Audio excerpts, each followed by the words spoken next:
हानिया अभी 2 साल बाद काफ़ी सेहतमंद हो गई थीं। कासिम से तो सब पहली बार मिल रहे थे, सभी बहुत खुश थे, मगर ये खुशी अधूरी थी। हर किसी के चेहरे पर मुस्कुराहट आती थी, मगर थोड़ी देर बाद ही सिमट जाती थी। देखा जैसा माहौल वो छोड़कर गया था, वैसा ही माहौल अभी तक कायम अधूरा अधूरा सा है। रानिया ने हैरत की इंतहा नहीं थी जब उसने देखा कि हानिया आपी उसके हर हदायत दिलाने पर भी हर को एक को हमज़ा और मुस्कान के मुलाकात के हवाले से बता रही हैं। जब इंतहाई मयसर आई तो वो नाराज़ होने लगी। मैंने आपसे कहा था ना कि भूल गई हैं। हाँ हैं, मैंने आपसे कहा था कि उसको दोबारा याद नहीं करना। वो हैरत से उसकी शक्ल देखने लगी। जब आपने दूसरी दफ़ा कॉल की थी तो सॉरी, पता नहीं जज्बात में आकर मैंने आपको क्या क्या कह दिया, लेकिन मैं तो दोबारा फ़ोन ही नहीं किया। हम लोग तो उसी वक्त फ़्लाइट में बैठ गए थे। शहज़ाद ने जल्दी जल्दी इतनी मचाई थी कि मगर वहाँ जाकर इतनी देर इंतज़ार करना पड़ा कि चेकिंग वगैरह में दिमाग ख़राब कर दिया इन अमेरिकियों ने। वो इतनी अपनी ही बातें बताते बैठ गई थी और फिर कासिम रोने लगा तो आवाज़ सुनकर वो बाहर चली गई और वो बैठी सोचती रह गई। अगर आप ही नहीं थी फ़ोन पर तो कौन था? फिर किसने फ़ोन किया था? हमारा तो कोई रिश्तेदार बाहर नहीं रहता। नंबर तो बाहर के मुल्क का था। उसका दिमाग घूम रहा था। कहीं रात फ़ोन की बात पर करते ही उसने महसूस किया कि जैसे हमज़ा के बहुत करीब खड़ा है। वो पशेमान नाराज़ सी नज़रों से देख रही थी। वो उसकी धड़कनें सुन होती थी तो उसे उसकी खुशबू तक आई थी।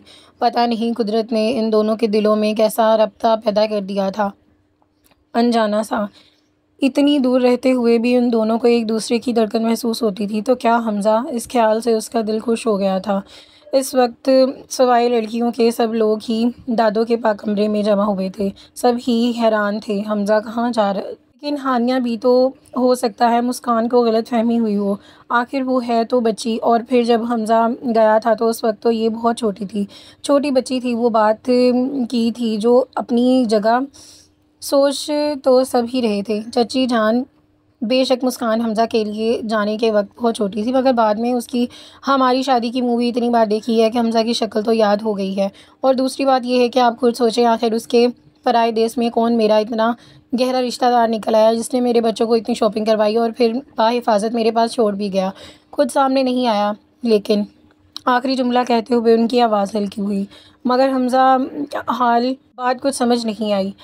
मंजली चची भी उस कंफ्यूज हो गई थी। वहाँ एक शख्स ऐसा भी है जिसके पास हमदा जा सकता है। कौन? शायद शाहिद चचा ने बेताबी से कहा। मुदस्सर, उसने जैसे धमाका किया था। सब लोग एक पल में के साकत हो गए थे। इस वक्त तो किसी का ध्यान भी मुदस्सर की तरफ नहीं गया था। मुदस्सर हमसा का इतना अच्छा दोस्त है तो तकरीबन 6 साल से बाहर था। कितनी ही देर कमरे में सन्नाटा सचाया, ये बिल्कुल सामने की बात है जो उसे समझाई जा रही थी। मुझे यकीन है कि अगर हमज़ा उसके पास है तो कम से कम हमज़ा उससे रब्ता ज़रूर होगा। वो जोश से उठ खड़ा हुआ था। फूफो उस अरसे में कुछ भी नहीं बोली थी, मगर उनके दिल ही दिल में उनके अंदाज़ों के दुरुस्त होने की दुआ मांग रही थी। तुम आज ही उसके छोटे भाई का अपना नाम दो। हाँ उमर। उसने मुदस्सिर का नंबर ले लो। वाहिद साहब ने भी गुफ्तगू में हिस्सा डाला। अब उसने जाहिद साहब को पुकारा और साथ ही सब हाजरीन को मुखातिब किया। अगर लोग मेरी एक बात माने। उसका अंदाज़ा अचानक बदल गया। सब उलझी नज़रों से उसके मशकूक अंदाज को देखने लगे। अगर हमज़ा मुदस्सिर के पास होगा तो उससे आगे जो बात उसने, तो सब ही लोग भड़क उठे सिवाय जाहिद साहब के। तुम्हारा दिमाग नहीं चल रहा? बड़ी मुमानी तो अपने बेटे की जहनी हालत पर शुबा करने लगी। तुमने ज़िंदगी में क्या समझा है? कोई तमाशा या कोई ड्रामा? अब्बू प्लीज़ मेरी बात पर गौर करें। अब्बू इस तरह कम से कम आर या पार। वो जाहिद साहब के सामने ज़मीन पर घुटनों के बल बैठ गया, मगर वाहिद साहब ने उसकी बात मुकम्मल नहीं होने दी। बस करो वलीद, बहुत सुन ली हमने तुम्हारी बातें, बेवकूफ़ाना। एक मिनट। वाहिद जाहिद साहब ने हाथ के इशारे से उन्हें बोलने की इजाज़त दी। वलीद, पहले तुम मुदस्सिर से बात करो। अगर वो वहाँ हुआ तो मुदस्सिर को एतमाद में लेकर तुम अपनी बात पर अमल कर देना। और उसकी बात से वलीद का चेहरा खुश हो गया। अगर हाँ, मेरी एक बात सब सुन लें। ये बात इस कमरे से बाहर नहीं जाएगी। जाहिद साहब के फैसले पर आरफा बेगम तड़प उठी। जाहिद भाई, अगर हमज़ा। बस आरफा, मैं रानिया को कब तक घर बिठाऊंगा? और अब मैं फ़ैसला कर चुका हूँ। और इनके सर पर हाथ रखकर बोले तो दादों ने भी आरफा बेगम का हाथ पकड़कर उन्हें मज़ीद बोलने से मना किया। सब आहिस्ता आहिस्ता उठ के आने लगे। औलाद वाक़ई आज़माइश होती है। या अल्लाह मुझे शर्मिंदा ना करना, या अल्लाह इस उम्र में भाई साहब ने अपनी जगह ठीक है, वो भी मजबूर हैं, आखिर कब तक वो अपनी बेटी को यहाँ पर रखेंगे। अल्लाह तो तू ही मददगार है, या अल्लाह मुझे हौसला दे, मुझे साबित कदम रखना। आरफ़ा बेगम का दिल तड़पने लगा था। वो सोते हुए उठ गया। अचानक ही दिल में बहुत ज़ोर से धड़कने लगा, इतनी ज़ोर से कि वो अपने दिल की आवाज़ पर अपने कानों से सुन होता महसूस कर रहा था। पता नहीं क्या देखा था उसने ख्वाब में, और उसे याद भी नहीं था, मगर दिल अंदेशों से शिकार हो गया था। उसे लगा था जैसे रानिया ने पुकारा है, और उसके फ़ौरन उठकर कंप्यूटर ऑन किया, ईमेल चेक की, मगर वहाँ कोई ईमेल नहीं थी। उसने कंप्यूटर बंद किया और बेड पर वापस लेट गया, लेकिन अब वो सो नहीं पा रहा था। दिल सख्ती घबरा रहा था। उसके साथ क्या हो रहा था, वो क्या होने वाला था और क्या होने जा रहा था, वो कुछ भी नहीं सोचने के काबिल नहीं था। पथराई हुई नज़रों से उसने अपने बाएं हाथ को देखा, जिसकी उंगली में एक खूबसूरत सी अंगूठी जगमग कर रही थी। एक अंगारा था और उसके उंगली लेटा हुआ था। उसकी तपश से उसका सारा वजूद जल कर राख हो गया था। वो सितम तो ये था कि वो रो सकती थी और ना चीख सकती थी। सारे जज्बात बर्फ़ हो चुके थे। सलाहतें मफलूज हो चुकी थी। आखिर ये क्यों हुआ? ऐसा कैसे हो सकता है? अब कुछ देर, हाँ कुछ ही देर, उसकी अम्मी, फूफो और चचियाँ आई थीं और उसे अंगूठी पहना कर चली गईं और कह गई कि तुम्हारी मंगनी हो गई है। हाँ तो क्या, मरने की ये खबर तो सब मिलकर सुनाने आए थे। हमज़ा की जगह उसे किसी और की मंगनी की अंगूठी पहननी पड़ रही है। बल्कि क्या हो गया, ये तो ज़िंदगी ही तबाह हो जाएगी। ये तुम्हारा अब्बा का फ़ैसला है। तुम्हें खुद तुम्हारा रिश्ता तय किया है और अगले माह तुम्हारी शादी है। इस तारीख तय कर दी गई है। अम्मी ने माथा चूमा और उसकी तकलीफ में इजाफा हो गया। जब तय ही कर दी थी तो फिर शादी वाले दिन बताना था ना, इतनी जल्दी क्यों मुझे बता दिया? उसने कुड़ कर कहा था। बाहर अंधेरा हो गया था, तुमने लाइट क्यों नहीं जलाई? राबिया सीधा लापरवाही से अंदर आई। कितनी कठोर है ये लड़की, रानिया ने बेहद गुस्से से कहा। राबिया आहिस्ता आहिस्ता चलती उसके पास आई और फिर जो के बल उसके सामने बैठ गई। तुम क्या समझती हो, मुझे कुछ खबर नहीं है? राबिया के लहजे में ऐसी संजीदगी थी जो पहले कभी रानिया ने महसूस नहीं की थी, इसलिए फ़ौरन मुड़कर उसकी तरफ देखा। तुम्हें क्या मालूम है मैं तुम्हारे लिए और हमज़ा के लिए कितनी दुआएं मांगती हूँ? मगर रानिया, एक चीज़ होती है तकदीर, तकदीर में जो कुछ लिखा होता है वही होता है। और एक हकीकत है कि लेकिन अगर अक्सर लोग ये नहीं समझते कि ज़िंदगी में हमेशा ख़ार होते रहते हैं। तुम तभी बस अपना मामला खुदा पर छोड़ दो, इसके यकीन की बात पर वो जो फ़ैसला करे तुम्हारे लिए बेहतरीन होगा। रानिया बेटे, ये कपड़े पहन लो, कुछ तस्वीरें बनानी हैं। मंजली चाची ने उसके कमरे कपड़े और ज्वेलरी वगैरह लाकर राबिया को पकड़ा दी। उठो रानिया, राबिया ने उसका हाथ पकड़ा और वो किसी रिपोर्ट की मानद खड़ी हो गई। मोहल्ले की चंद और लड़कियों और घर वालों के साथ उसने कुछ ज़ब्त के साथ तस्वीरें बनवाई। जो नुमाइशी मुस्कुराहट उसके लबों पर चिपकी हुई थी वो उसके हौसले की आखिरी हदें थी, और इंतहाई मिलते वो तमाम हदें, वो तमाम बंद टूट गए। वो फूट फूट कर रो दी। हमज़ा, खुदा के लिए लौट आओ वरना तुम्हारी रानिया मर जाएगी। अचानक रोते हुए वो चौंक पड़ी, फिर तेज़ी से उठी और कुछ अलमारी से ढूंढने लगी। मुदस्सर बड़े मगन से अंदाज में कोई गाना गुनगुना रहा था, कोई बहुत पुराना गाना था जो कुछ उसको भी पसंदीदा था, मगर अब तो अरसा हो गया कि उसने कोई गाना नहीं गुनगुनाया था और ना ही सुनने को। अब वो वही गाना डी प्लेयर पर लगा रहा था। चिट्ठी आई है चिट्ठी आई है, बड़े दिनों के बाद हम बेवतनों को याद, वतन की मिट्टी आई है। खैरियत, आज तुम्हें क्या दौरा पड़ गया है? कुछ नहीं यार, बस ऐसे ही। और आज तो तस्वीरें भेजी थी उमर ने, सब इतने बड़े हो गए हैं वहाँ। उमर, रबिया, अम्मी कह रही थी कि वापस आ जाओ, बहुत कमालियाँ हैं। अब देखो कब प्रोग्राम बनता है, और पता नहीं बनेगा भी या नहीं। वो उठकर कंप्यूटर ऑन करने लगा। और हाँ, याद आया, तुम्हारी किसी कज़न की मंगनी हो गई है और यहाँ शायद नहीं हो चुकी। वो कुछ दिनों तक शादी भी हो जाएगी और शादी भी फ़िक्स हो गई है उसकी। उसने नज़रें कंप्यूटर की स्क्रीन पर जमी हुई थी। हमज़ा भी कुर्सी घसीट कर उसके करीब बैठ गया। कौन सी कज़न, आयशा या राबिया? उसने सोचा। पता नहीं, तस्वीरें तो भेजी हैं उमर ने, देख लो। कंप्यूटर की स्क्रीन ऑन करते ही फैमिली की तस्वीरें आ रही थी। ऐसा करो, तुम तस्वीरें देखो और ज़रा मार्केट से दूध लेकर आता हूँ। कितनी देर से सोच रहा हूँ कि चला जाऊँ। मुदस्सिर अपनी सीट छोड़कर उठ गया और हमज़ा ने तेज़ी से सीट संभाल ली। उसे यकीन था कि मंगनी चाहे राबिया की हो या आयशा की, रानिया की तस्वीरें ज़रूर होगी। कितने अरसे बाद वो उसे देखने लगा था। ये तस्वीर ही उसके होंठों पर मुस्कुराहट ले आया था, मगर ये कहा था कि उसने लगा कि उसकी नज़रें धोखा खा गई हैं। फिर स्क्रीन के साथ कुछ मसला हो गया है। उसने पहले अपनी आंखें साफ़ की और फिर कंप्यूटर की स्क्रीन को रगड़ डाला। मंजर वही था। रीबा के साथ ही आयशा खड़ी थी और दाईं तरफ हानिया आपी कसम कासिम को लिए बैठी हुई थी और उसके साथ राबिया और सब के दरमियान में वो रानिया थी, हल्के से काम के जोड़े में, रंग के कपड़ों, और फिर वो नहीं उसकी अपनी रानियाँ थी।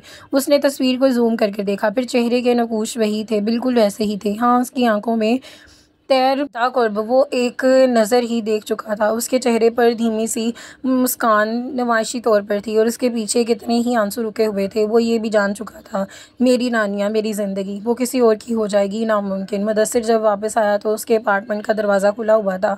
वो हमज़ा कहीं भी नहीं था। कंप्यूटर पर रानिया का चेहरा सजा हुआ था। एक गहरा सांस भरा, उसने कंप्यूटर बंद किया और फिर अपार्टमेंट लॉक करके बाहर चला गया। अगले दिन वारिस और हारिस के जाते ही उसने कमरे में आ गई। उसकी मुट्ठी में एक चिट दबी हुई थी।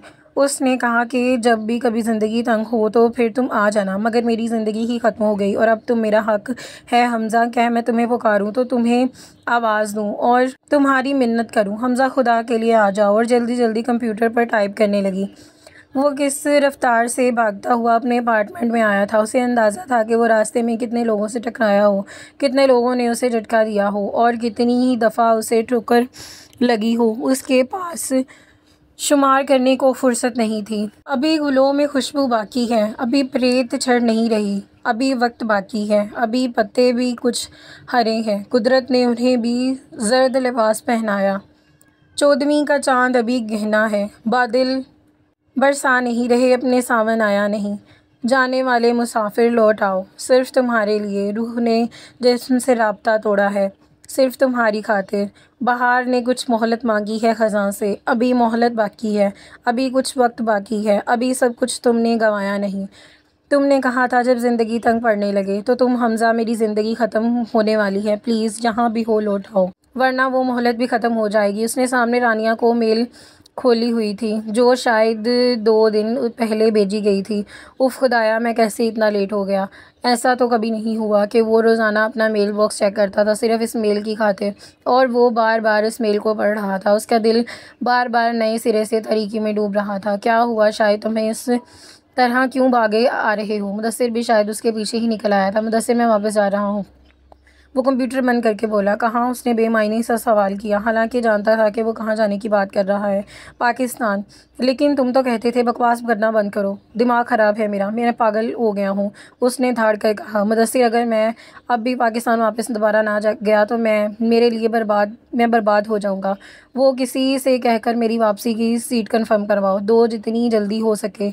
मैं वापस पहुँचना चाहता हूँ। उसका बस नहीं चल रहा था कि वो कोई जादुई छड़ी लेकर अगले दिन ही पाकिस्तान चला जाए, लेकिन यार अब तो उसकी मंगनी हो गई है, अब जाने का क्या फ़ायदा। मुदस्सिर का अंदाज़ा हो गया था कि उसने अचानक फ़ैसला क्यों किया है। मंगनी कोई नहीं, या निकाह तो नहीं हुआ ना, और अगर हो भी गया तो मैं तब भी जाता। आखिर रानिया ने उसे पुकारा है। ठीक है, मैं कोशिश करता हूँ। मुदस्सिर ने एक नज़र उसके हुलिये पर डाली। बिल्कुल पैंट पर और घुटनों की जगह पर काफ़ी मिट्टी लगी हुई थी। जैकेट की कोहनियाँ भी गिर्द आलूद हुई थी। बादल की वजह से हवा तेज़ थी, बाल बिखरे हुए थे और आंखें लाल हुई अंगारा की तरह थी। चंद लम्हों में उसकी हालत का अंदाज़ा हो गया था। चंद लम्हों में वो उठ कर चला गया। हमज़ा की ज़हनी हालत ऐसी हुई थी कि वो उसे रोकने पर बैठने को कहता। वो जल्दी जल्दी पैकिंग करने लगा। बड़े से सूटकेस में उसने अपने सारे कपड़े ठोंस दिए, अपने डॉक्यूमेंट्स, चेक बॉक्स, और आखिर में दराज खाली करते उसकी नज़र एक पैकिंग पर पड़ी। ओह, वो पिंक और वाइट कंट्रास्ट का वही जोड़ा जो उसने यूं ही लिया था। या अल्लाह, मेरी मदद फरमा, मैं वक्त पर पहुंच जाऊं। उसने दिल से दुआ मांगी थी। जब वो तमाम पैकिंग कर चुका तो मुदस्सिर का फ़ोन आया। यार, मैंने पता करवाया है, सारी फ़्लाइट्स बंद हैं मौसम ख़राबी की वजह से। लेकिन यार, फिर तू बहुत देर हो जाएगी, प्लीज़ कुछ कर। मैं पूरी ज़िंदगी तेरा एहसानमंद रहूँगा, खुदा के लिए। वो बाकायदा उसकी मिन्नतें कर रहा था। ओहो हमज़ा, मैं क्या कर सकता हूँ यार, थोड़ा हौसला करो, जहाँ इतने साल दूर रह गए हो, अब चंद दिन का तो इंतज़ार कर लो। मुदस्सिर ने उसे तसल्ली दी और फ़ोन बंद कर दिया। मैं बड़े मामू से माफ़ी मांग लूँगा, उनके पाँव पड़ जाऊँगा, वो मानी की मिन्नतें कर लूँगा। वो आंसू साफ़ करते हुए बड़बड़ाया था। रानिया, मैं तुम्हें मांग लूँगा, किसी भी कीमत पर तुम्हें हासिल कर लूँगा। जो भी सज़ा झेलनी पड़े मैं तुम्हारी खातिर झेल लूँगा। और जो कुछ उन लोगों के साथ करके था, उसे यकीन था कि वो वहाँ उसके साथ अच्छा सलूक नहीं करेंगे, और उसके ज़हनी तौर पर उसके साथ सब तैयार था। फ़ोन की घंटी बजी और उसने लपक कर पूछा, आज मौसम ठीक है और ठीक 6 बजे के दिन के बाद तुम्हारी सीट कंफर्म हुई है। मुदस्सिर ने उसे ज़िंदगी की नुईद सुना दी थी। इसे आज एहसान हो रहा था कि उसने आज घर वालों के साथ क्या किया है और वो कितना गलत था, मगर अब पछताने से क्या होना था।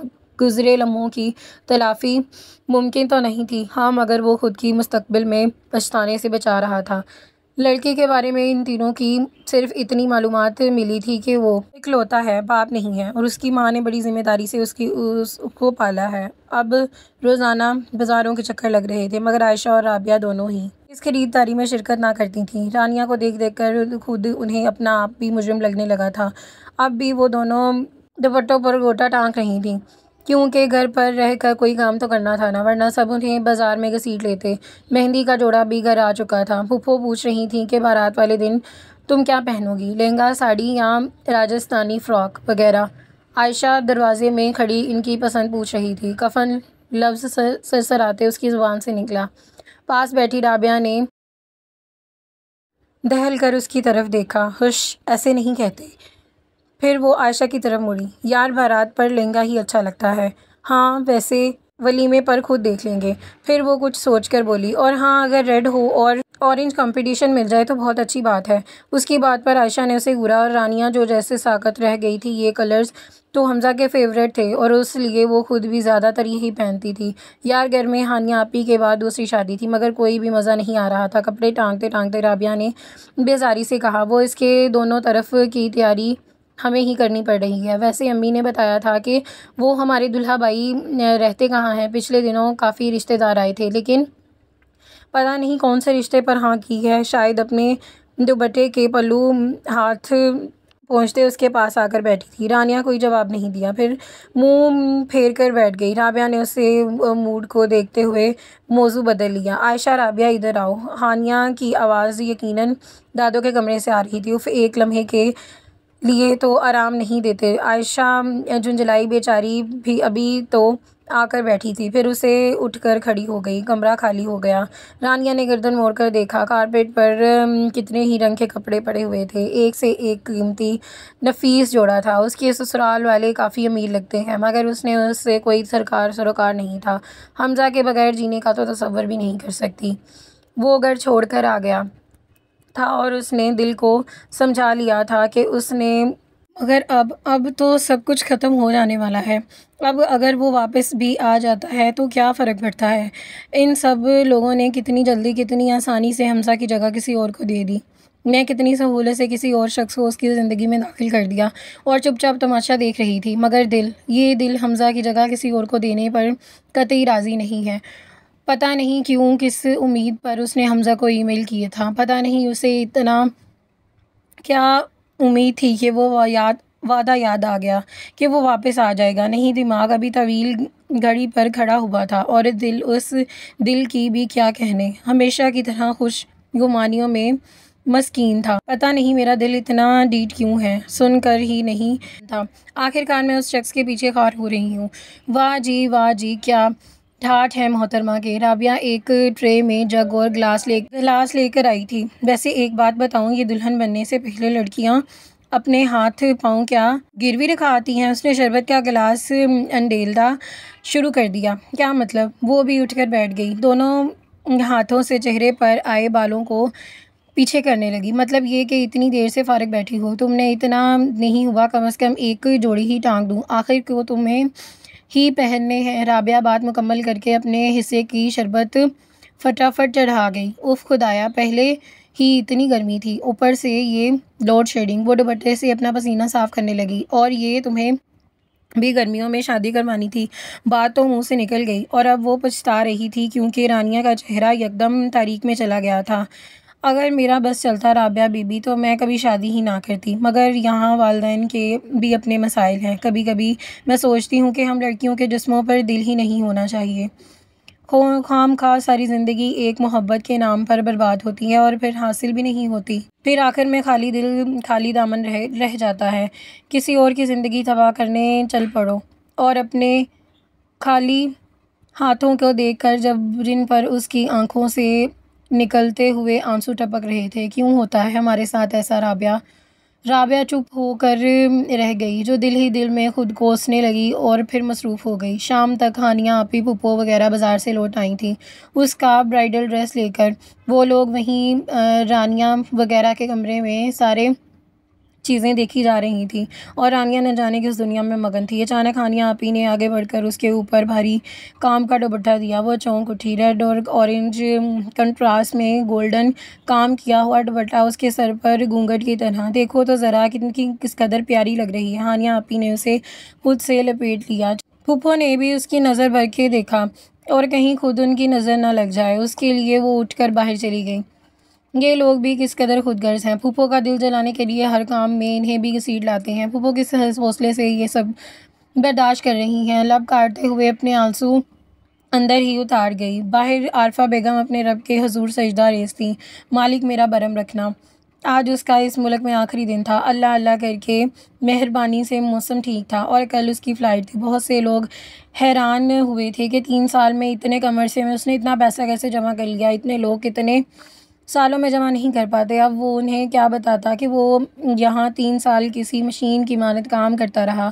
घटिया से घटिया काम भी उसने खुशी से किया, सिर्फ इसलिए कि वो पैसा कमाना चाहता है। उसने हर काम किया जिससे वो पैसा हासिल कर सकता था, मगर ये ख्याल ज़रूर रखा कि वो किसी नाजायज़ काम में शरीक ना हो। पिछले चंद दिनों में उसने बहुत से काम किए थे। ऑफिस से रिज़ाइन किया, बैंक के मामलात निपटाए और कल उसने सब लोगों के लिए ख़रीदारी भी की थी। कार्ड छप गए थे मगर किसी को दिखाए नहीं गए थे। या अल्लाह, इतनी भी क्या पर्दादारी है। आयशा झुंझला सी गई थी। उसने कज़न की शादी थी, ये तो उसकी दुल्हा देखा और ना ही उसने अम्मा हजूर ने उसको काट के देखने दिया, मगर किसी को दिखाए बगैर ताया जान जाहिद के कमरे में मुंतकिल हो गए। आखिर मौसूफ का नाम क्या है? कल रानिया का मायों है बिठाया जाएगा और 10 दिन तक मेहंदी और इसके बाद बारात और फिर वलीमा। बस उन्हें इतनी ही मालूमात थी और फिर वो झुंझलाती रह गई। और उस दिन आखिर उसके जाहिद साहब के कमरे में छुपाया हुए कार्ड का प्रोग्राम बनाया। ऐन वक्त पर राबिया भी साथ चली गई। आखिर हम भी देखें कहाँ पर प्रिंस शाम मौजू और वो भी अपने पर्दादार। कार्ड खोलते ही वो बड़बड़ाई, लेकिन कार्ड खोलने के साथ ही उसके मुंह भी खुला का खुला रह गया। रानी उसकी चीख अभी ऊंची हुई थी कि किसी ने पीछे से आकर आयशा के हाथों से कार्ड छीन लिया। वो दोनों एक साथ पलटी। वलीद, आयशा का खुला मुंह रह गया। वलीद ने अपने हाथों से उंगली रखकर उसे खामोश करवाया। ये हैरत की ज़्यादती है उसके साथ। वजह उनके बोला भी नहीं जा रहा था। बस मैंने कहा ना का खामोश। वलीद के लब हल्के से मुस्कुराए और उन दोनों के सीने में जैसे बोझ उतर गया।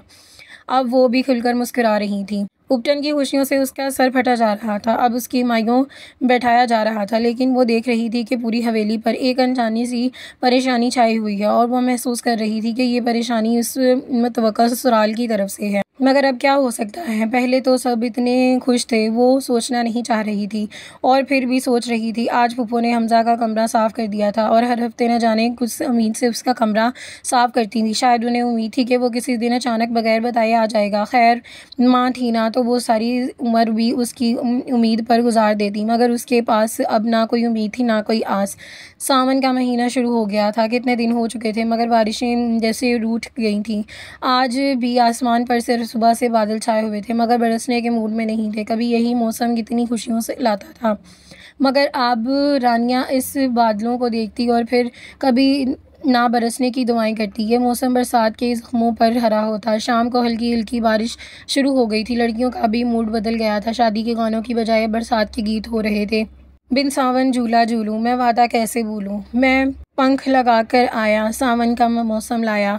उसका दिल चाहा के कानों में उंगलियां ठूंस ले, मगर कान बंद करने के लिए उसे क्या होना था? दिल से आती हुई आवाज़ का क्या करती? साजन मेरा उस पार है, मिलने को दिल बेकरार है। या खुदा, क्या मेरी सारी बर्दाश्त आज ही आजमाई जाएगी इन लोगों से। वो उठकर अंदर चली गई, मगर बरामदे से कुछ भी आवाज़ें आ रही थीं। रिमझिम के गीत सावन गाए, हाय भीगी भीगी रातों में। अब उसने उन लोगों की आवाज़ नहीं सुन पा रही थी, क्योंकि हमज़ा की मगन उस आवाज़ पर वो हावी हो गई थी। ऐसी ही रात थी, ऐसा ही मौसम था, हल्की हल्की बूंद थी और वो सबके दरमियान बैठा आंखें बंद किए हुए गा रहा था। अब वलीद, हारिस, आयशा, राबिया और अदील वगैरह के कब्ज़े में था ढोल। वो अपने अपने राग अलाप रहे थे। अचानक उसका दिल बहुत ज़ोर से धड़का और वो बाहर जाने लगी थी। वहीं बेड को पकड़ने नीचे बैठती।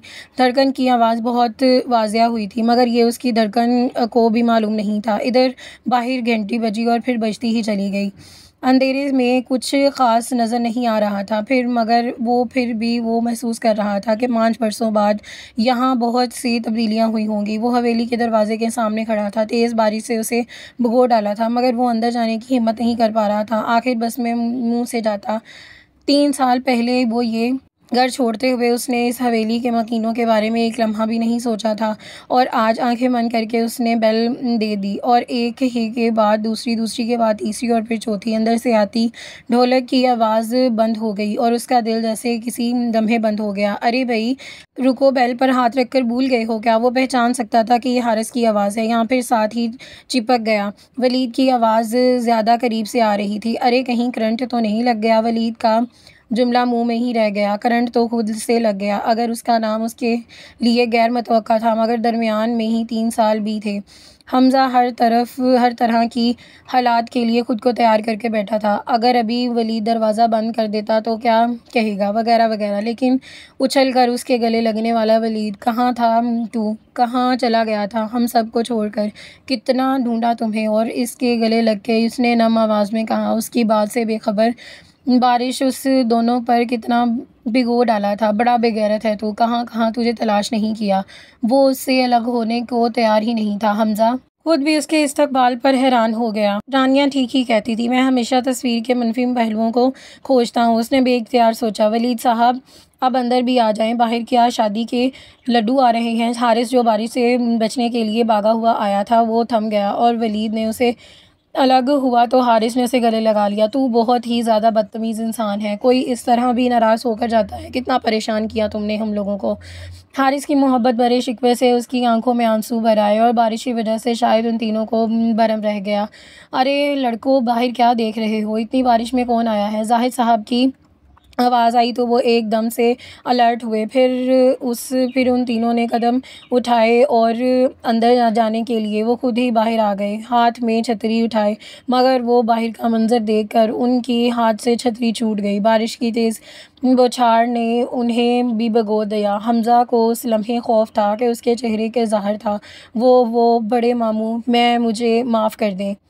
कोई बात नहीं इस जुमले से मुकम्मल ही नहीं हो पा रही थी। आखिर वो कैसे हिसाब देता उन 3 साल का।